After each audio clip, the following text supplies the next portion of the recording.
The Department of Justice says 18% of women in the United States have been raped at some point in their lifetime. 18%. That's almost 1 out of every 5 women, or the populations of Washington State, Oregon, Idaho, Nevada, Montana, Wyoming, and Utah combined.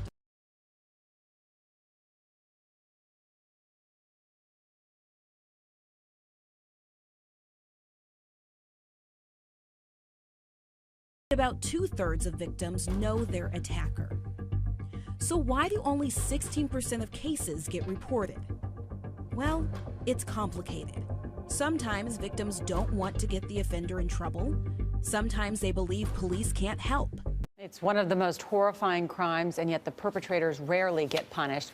Just 3% of rapists in the country serve time in prison for their crime. Think about that. Sometimes it's because police are ignoring their most powerful pieces of evidence.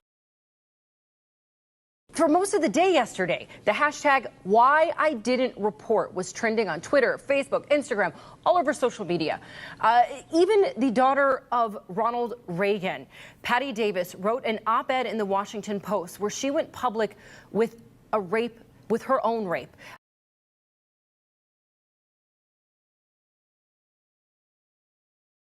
I was just, following his lead kind of thing. We started kissing. I said, I have to go back to my friend. And he said, no, stay with me, stay. And he said, put your hands on the wall.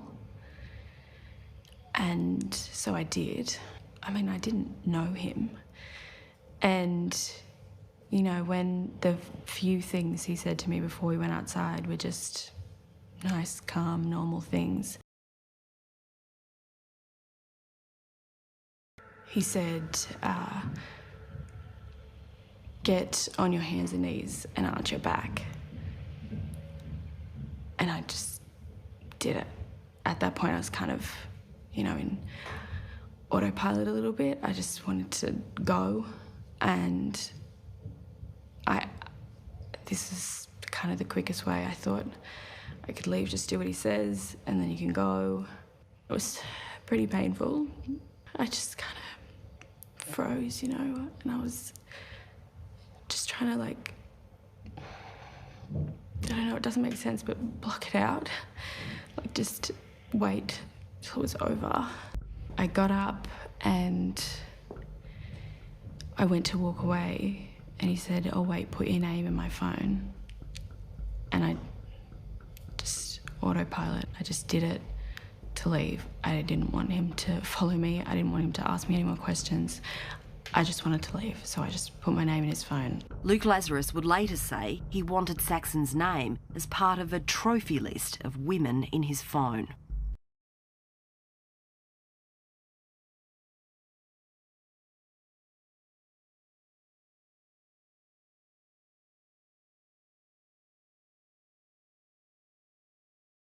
It started at a local bar in 2007. Christine and some friends had been drinking and ran into guys they had seen around town. I regret even going out that night. I regret leaving with one of them, who I thought was a nice guy. He took me to an apartment.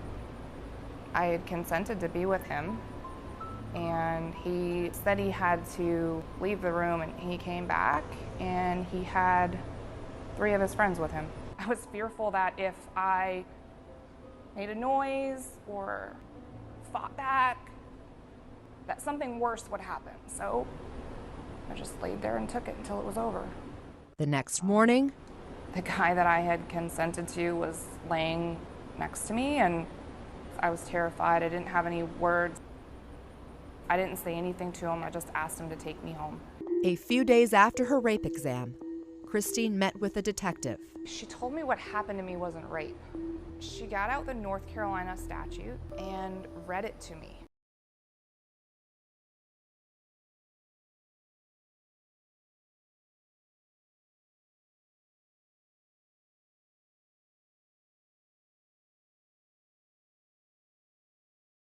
I've seen women that go out to a bar, go home with a man that they just met, hardly know, sleep with them unprotected, and then the next day feel guilty about it and try to say that man raped her.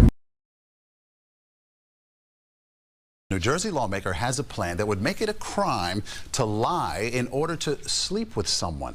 The assemblyman calls it rape by fraud. At least 5 states already make it a crime to have sex by fraud, but some say it should be a matter of personal responsibility, not a case for the prosecutor. A woman had sex with her boyfriend's brother. He came into her room late at night. It was dark. She called out the name of her boyfriend, and he didn't do anything to correct her, and then she filed a claim of rape against him. There are so many lies that we tell each other. Go to your local bookstore and take a look at the number of books written by pickup artists about how to seduce women. You know, that we don't consider that to be rape, and rightly so, but you know, there's a whole industry devoted to helping people to basically lie or present themselves in a better light in order to get sex. And so it's really unclear where you draw the line exactly between sexual seduction and sexual fraud. If we're going to be realistic about this, do you think that there should be laws on the books that say you have to tell somebody before you sleep with them that you have an STD, or that you are or are not on birth control? I mean, those are things that can have lasting effects. I think that's a really great question. It's a really tough question. I don't think that those are the sorts of things that courts should be left to decide. I don't think that that's the sort of thing that we can legislate. I mean, the law is a blunt instrument, and I don't think that you can deal with such sensitive issues and moral quandaries in the courtroom. Yeah, maybe we could just all have a personal taser or something, because, you know, if somebody did that to you, I would be really, really angry, and you want some kind of retribution. But I agree. I don't think that it's up to the government to perhaps tell you what you can and cannot do.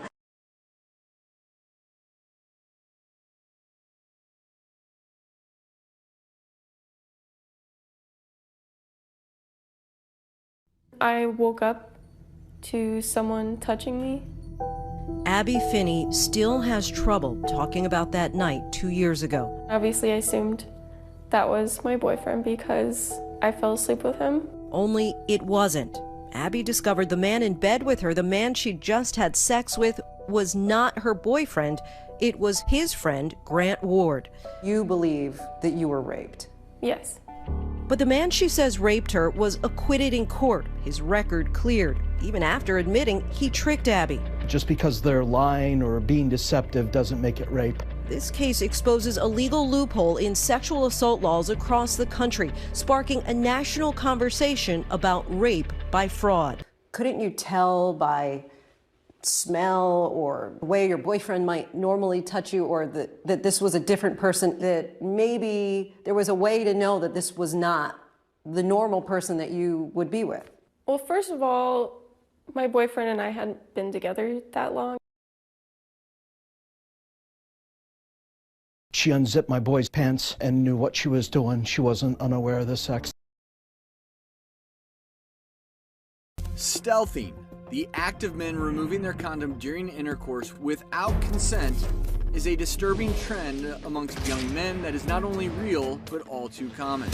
While many agree that this act is a violation, attorneys are having trouble seeing how this action can't be punished in the eyes of the law, as it is not currently classified as rape. Could this legal loophole allow men to violate women and get away with it?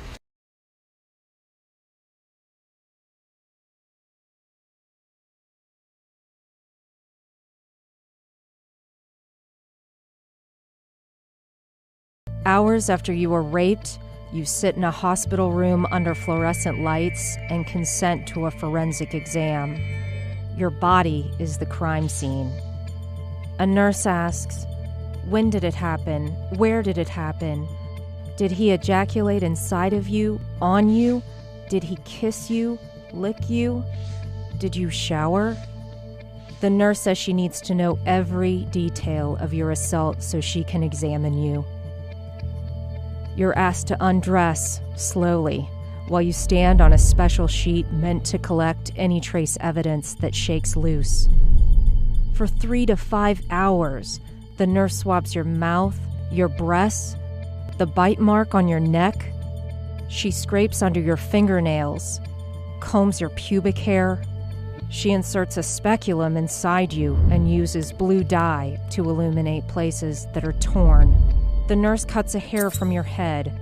She takes photographs of every injury, from far away and close up, using a ruler to show size. When the exam is over, the evidence goes in a container smaller than a shoebox. This is your rape kit. This is what you endure to get justice. No one tells you that the exam may be pointless, that police might treat your rape kit like trash. Case overload, lack of training, a culture of victim blaming. All factors in shoddy investigations leading to purged DNA evidence nationwide. CBS News first reported 5 years ago that 20,000 untested rape kits were gathering dust in state crime labs and police evidence rooms, going untested. Well, that story and others like it convinced some police departments to begin testing their rape kits. Rape kits are administered to victims right after their attack to collect the perpetrator's DNA. And yet, many women still go through this invasive 5-hour procedure for nothing because so many police departments don't test all their kits. Some tell us it's too expensive. Others say it takes too much time. But the result is that rapists can go undetected and attack again. 4,000 untested kits were gathering dust at the Cleveland Police Department. Las Vegas has tested just 16% of its 5,000 kits. Tulsa, Oklahoma is seeking funding to test 3,400 kits. And Wisconsin has 6,000 statewide and is prioritizing which kits to test first. This is not just any one city or state's problem. This is a national problem and needs a national solution. In Cleveland, it's investigator Nicole DeSanto's job to track down women who were raped decades ago so they can testify against their newly identified attackers. I've had victims who said they didn't feel very worthy or they felt worthless back then because no one took them seriously. A widespread failure to prosecute cases of rape. In many cities, a lack of funding often means that DNA and other physical evidence goes unexamined, leaving rapists free to attack again. Jerika Duncan and producer Laura Strickler met one woman still waiting for justice after 26 years. She lives in Memphis, Tennessee, where the police announced in 2013 they had more than 12,000 untested rape kits. Police records show the last time a detective worked on the case was 2 weeks after the rape. We examined 4 cities that tested over 28,000 rape kits, but it only resulted in a 1% conviction rate. Houston tested more than 6,000 kits to get 28 convictions so far. Detroit tested 10,000 kits, and to date, just 69 rapists are off the streets.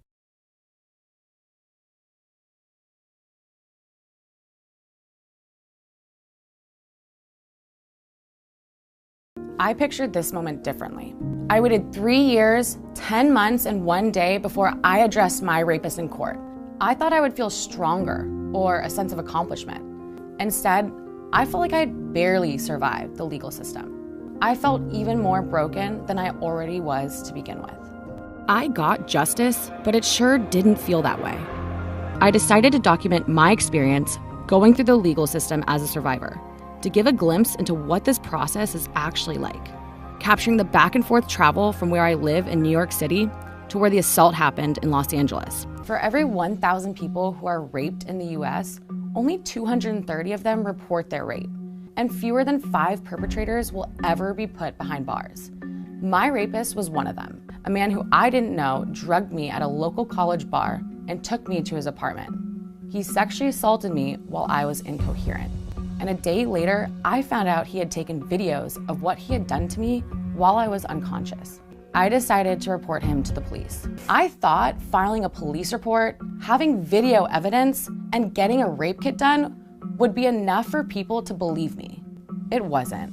A rape kit can provide DNA evidence when a sexual assault has occurred. The process involves standing naked on a piece of butcher paper while nurses collect DNA samples and take pictures of your body, followed by an internal examination with lots of poking, prodding, and swabbing. It's a highly invasive exam that takes hours to complete. As horrible as it was, I had to do it. if I wanted any chance of this going to court.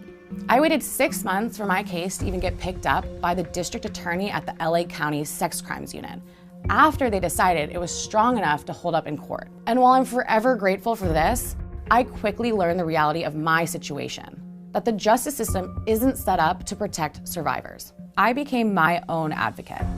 I would have to call to get updates on hearings about my own case, only to be left devastated after being told it was postponed again. In the court process, you're assigned someone to help you. They're your DA, a public official who acts as a prosecutor on behalf of the state. But they're overworked and understaffed. I would put all of my faith and trust and questions into this person, and I would finally feel some sense of control or understanding. But I ended up having to work with 4 different DAs, each time having to rebuild that relationship all over again and come to terms with the fact that yet again another stranger knew these embarrassing facts about me. The idea of going to trial haunted me. Not only did I have to look at the man who took so much life out of me and my family, but I would have to rewatch him doing this through the videos he took.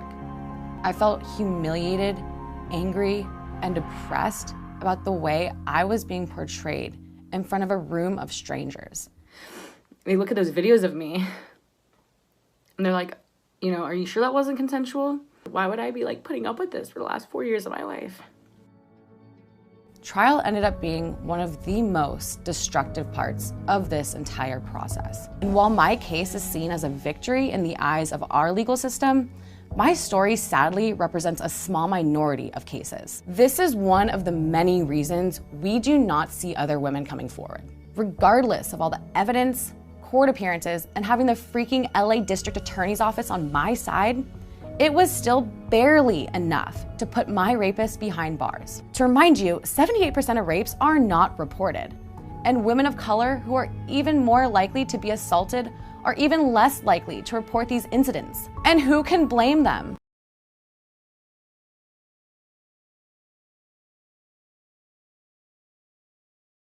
I think it's a good rule of thumb to not have sex when you're drunk, even if it's completely normal in your relationship too. Let's say we're both really drunk, and if we had sex, would it be consensual? A lot of people are saying yes, when in fact, no. Even though we're in a relationship, even though we've had consensual sex, it does not matter if one party is drunk or both parties are drunk. You cannot have consensual sex. There's not implied consent in a relationship.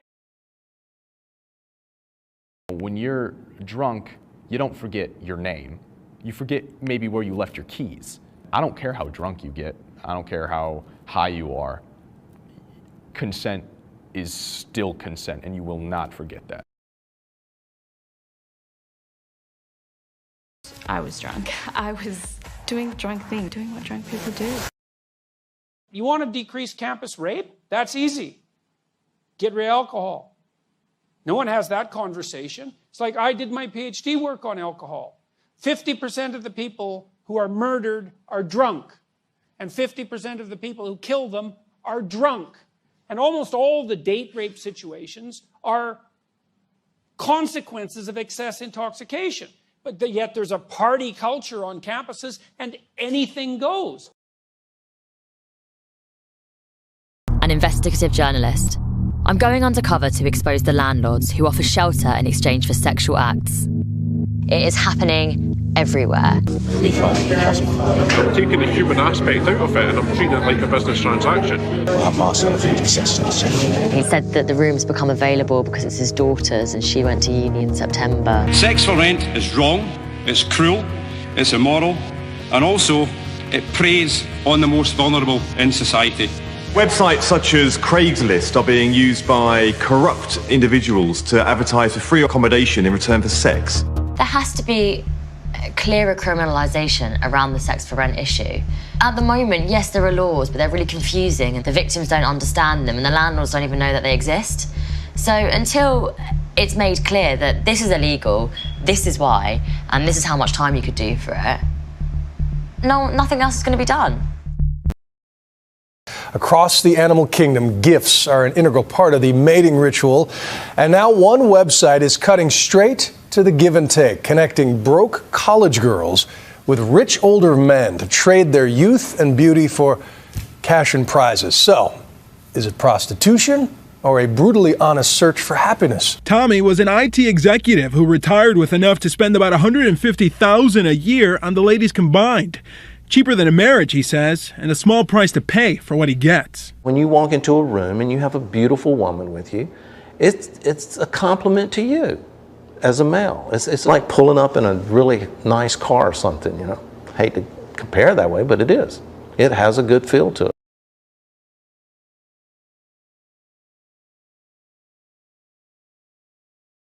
Virginia's late-term abortion bill is gaining international attention. It would allow terminations at any point during pregnancy, including up until the point of childbirth. A fetus is literally a parasite. Like, it is sucking the life from a mother. Yeah. Every single day. Like, that's literally what happens. Don't even know who my baby dad is. Talina came back to the show 3 more times to find Malachi's dad. First, we tested Brian's nephew, Nathan. You are not surprised.